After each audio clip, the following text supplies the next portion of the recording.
Assalamualaikum anak solih-solihah. Salam sejahtera bagi kita semua. Anak-anak, kita akan belajar tema 3, tokoh dan penemuan, subtema 3, ayo menjadi penemu pembelajaran 1. Sebelum pembelajaran dimulai, marilah kita berdoa menurut agama dan kepercayaan masing-masing, supaya diberi kelancaran dan kemudahan dalam melaksanakan pembelajaran hari ini. Jangan lupa disiapkan buku dan alat tulisnya. Pada pembelajaran ini termuat 3 muatan pelajaran, yaitu Bahasa Indonesia, IPS, dan IPA. Berikut ini tujuan pembelajarannya. Kita sudah mempelajari tokoh-tokoh dunia dengan penemuannya. Lalu, sikap-sikap seperti apakah yang harus dimiliki untuk menjadi seorang penemu? Ayo kita belajar dari Pak Habibie. Disiplin dan kerja keras awal dari sebuah inovasi yang cemerlang. Profesor Dr. Ing Baharudin Yusuf Habibie adalah Presiden ketiga RI yang menjadi kebanggaan bangsa Indonesia. Beliau dilahirkan di Parepare, Sulawesi Selatan, tanggal 25 Juni 1936. Masa kecil Habibie dilalui di Parepare. Sikap hidup disiplin dan kerja keras telah ditunjukkan Habibie sejak anak-anak. Ia memiliki semangat tinggi pada ilmu pengetahuan dan teknologi. Ia melanjutkan SMA di Bandung dan prestasinya selalu menonjol terutama pada pelajaran IPA dan matematika. Perjuangan keras di perantauan. Didukung oleh kemauan keras untuk belajar, selepas SMA beliau masuk di ITB, Institut Teknologi Bandung. Kemudian mendapatkan beasiswa untuk melanjutkan kuliah di Jerman, jurusan konstruksi pesawat terbang. Ia bertekad bulat untuk bekerja keras dan harus sukses. Habibie selalu menggunakan musim liburannya dengan bekerja mencari uang untuk membeli buku sebagai pendukung sekolahnya. Tahun 1960, Habibie mendapat gelar Diploma Ing di Jerman dengan nilai sempurna. Ia bekerja di industri kereta api Jerman dan berhasil menemukan cara untuk membuat 1000 wagon kereta api berkekuatan tinggi. Di pagi buta, Habibie harus berjalan kaki cepat ke tempat kerja yang jauh untuk menghemat kebutuhan hidup. Kemudian pulang pada malam hari dan belajar untuk kuliahnya. Tahun 1965, Habibie mendapat gelar Doktor Insinyur dengan nilai sangat sempurna. Buah dari kerja keras, Habibie kemudian bekerja di Institut Pesawat Terbang Jerman. Karena sikap disiplin dan kerja keras, karirnya terus naik hingga dipercaya menjadi Vice President sekaligus Direktur dan Penasihat Senior bidang teknologi. Ia menjadi satu-satunya orang Asia yang berhasil menduduki jabatan bergengsi di perusahaan pesawat terbang Jerman. Kecintaan pada tanah air. Tahun 1968, Habibie mengundang 40 insinyur Indonesia untuk bekerja di Jerman guna mempersiapkan keterampilan dan pengalaman mereka dalam membuat produk industri dirgantara, maritim, dan darat di tanah air. Tahun 1974, Habibie diminta pulang ke tanah air dan menjadi penasihat pemerintah di bidang teknologi pesawat terbang. Ia menjadi Menteri Negara Riset dan Teknologi hingga menjadi Wakil Presiden dan Presiden RI ketiga.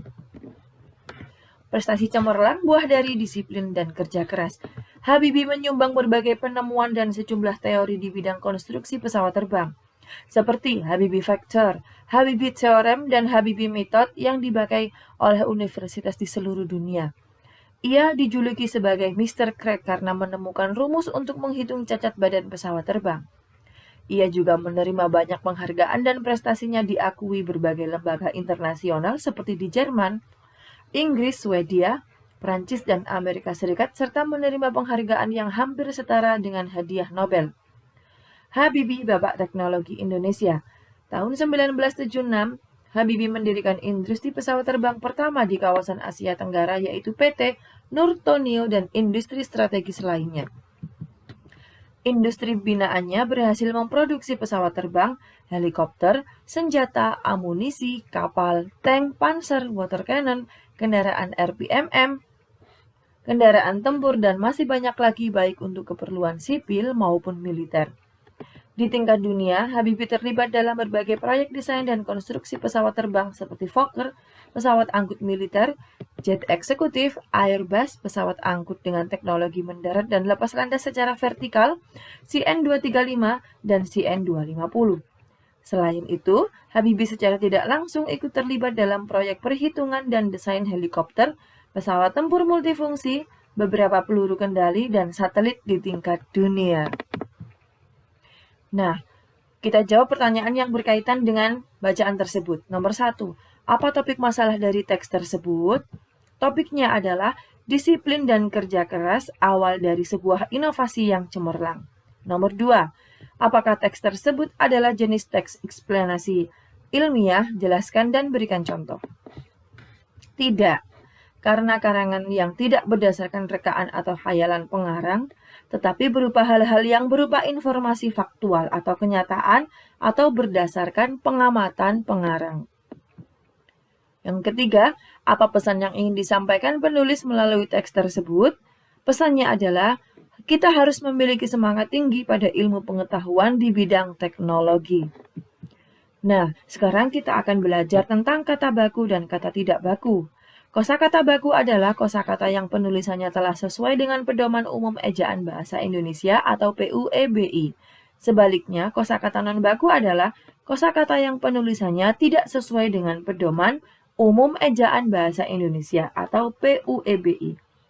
Kosakata baku wajib digunakan dalam tulisan atau percakapan pada acara-acara formal.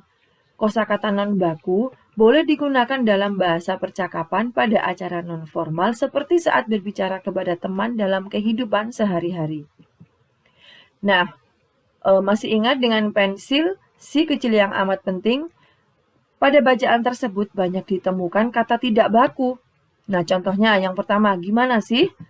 Bikin, kemudian modern, zaman, dipakai, gampang, terus, kemudian dibikin, mengembangkan, buat, hancurkan, sama, banget, kalau gak ada pensil, kemudian bakal, dan waktu lagi, kemudian gak bisa bikin. Nah, ada 17 kata tidak baku. Gimana sih sampai dengan nggak bisa bikin? Nah, tugas kalian, tuliskan arti kata dan temukan padanan kosakata bakunya. Nah, kerjakan dalam bentuk tabel seperti ini, ya. Contohnya gimana sih arti kata? Bagaimana kita mengerjakan sesuatu? Kosakatanya baku, kosakata bakunya bagaimana? Seperti itu ya anak-anak. Kerjakan di buku tugas kalian masing-masing dengan benar. Habibie dengan penemuannya telah memberikan manfaat yang cukup besar terhadap dunia transportasi, khususnya pada transportasi udara. Bagaimana pengaruh alat transportasi terhadap kehidupan ekonomi masyarakat Indonesia? Teknologi mempunyai peran penting dalam perubahan masyarakat. Kemajuan teknologi membawa pada berbagai bidang kehidupan. Salah satunya dalam bidang ekonomi. Saat ini, kegiatan ekonomi produksi dan distribusi sudah menggunakan teknologi yang sangat maju. Penggunaan teknologi memudahkan manusia untuk melakukan kegiatan ekonomi, sehingga kebutuhan dapat terpenuhi dengan cepat. Mari kita amati kegiatan distribusi berikut ini. Pertama, dari pabrik. Kemudian, dilakukan pendistribusian dengan menggunakan angkutan darat dan udara, sampailah di tempat-tempat yang distribusikan, contohnya reseller-reseller besar, kemudian disalurkan ke toko-toko, kemudian di toko-toko disalurkan kepada pedagang-pedagang kecil. Nah, ini yang berperan aktif agar produksi tersebut bisa sampai ke masyarakat, pedagang kecil. Kuncinya adalah transportasi yang dilakukan pada saat pendistribusian dengan menggunakan mobil, pesawat terbang. Nah, ini sangat mendukung sekali anak-anak. Kalau zaman dahulu memerlukan waktu yang lama karena belum ada teknologi seperti saat ini. Belum ada transport.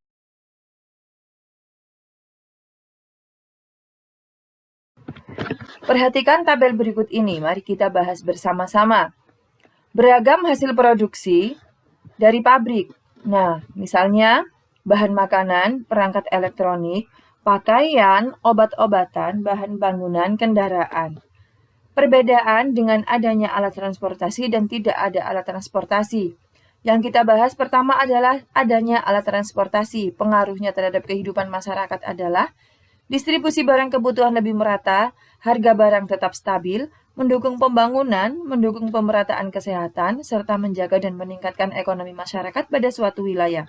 Sedangkan jika tidak ada alat transportasi, maka akan berpengaruh kepada kehidupan masyarakat, yaitu distribusi barang-barang menjadi tidak merata, harga barang mahal, ekonomi masyarakat tidak stabil, menghambat pembangunan, serta fasilitas kesehatan tidak merata. Persamaan dan perbedaan rangkaian listrik seri dan paralel. Perhatikan gambar berikut. Seri adalah rangkaian yang terdiri hanya satu jalur untuk melewatkan arus. Susunannya sejajar, sedangkan paralel merupakan sebuah rangkaian listrik yang komponennya disusun secara sejajar.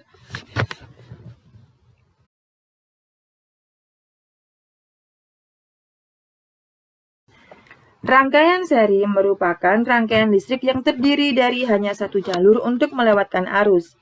Rangkaian paralel merupakan sebuah rangkaian listrik yang komponennya disusun sejajar, di mana terdapat lebih dari satu jalur atau bercabang secara paralel.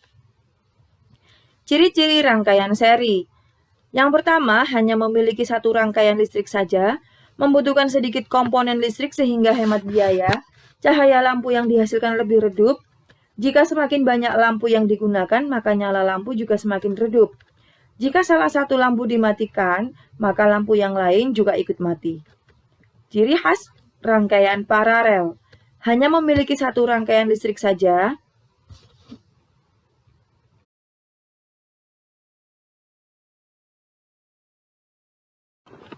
Ciri khas rangkaian paralel. Yang pertama, struktur atau susunan rangkaian paralel bertingkat atau berderet, membutuhkan banyak komponen listrik sehingga biaya lebih banyak. Cahaya lampu yang dihasilkan lebih terang, dan jika salah satu lampu dimatikan, lampu yang lain tidak berdampak atau tetap menyala. Kemudian kita isi diagram Venn berikut untuk mengetahui perbedaan dan persamaan dari rangkaian seri dan paralel. Pada rangkaian seri disusun dengan cara sejajar, aliran listriknya berada dalam satu aliran kabel, contohnya lampu senter. Kemudian paralel disusun dengan cara bercabang, satu komponen rusak, yang lain tetap berfungsi, contohnya lampu lalu lintas. Nah, persamaannya, jenis-jenis rangkaian dipakai untuk menyambungkan dua atau lebih komponen listrik sehingga menjadi satu kesatuan yang utuh. Sampai di sini anak-anak pembelajaran hari ini. Jangan lupa tetap semangat belajar berilmu, ilmu yang bermanfaat. Wassalamualaikum warahmatullahi wabarakatuh.